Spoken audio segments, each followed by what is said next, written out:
Perasan tak sekarang ni kedai Aceh tiba-tiba macam cendawan lepas hujan?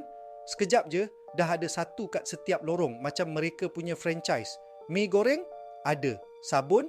Ada. Rokok seludup? Ada. Ubat kuat? Confirm? Ada. Kadang-kadang rasanya lebih banyak daripada kedai runcit kita sendiri. Mula-mula nampak okey. Semua kata, alah, tak kisahlah, dia orang cari rezeki.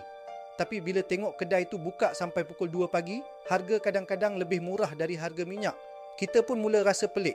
Apa sebenarnya yang sedang berlaku? Bila tengok, bukan satu kedai, bukan dua kedai, tapi dah berderit-derit, macam dah jadi satu komuniti. Siapa yang support ni? Siapa sponsor kedai-kedai ni semua? Dan yang paling menghairankan, kenapa polis pun jarang nampak? Kadang rasa macam kedai tu punya special pass. Kita pun jadi confused. Kita ni tuan rumah ke atau penyewa bilik kat negara sendiri? Biar betul, siapa sebenarnya yang memerintah pasar malam ni?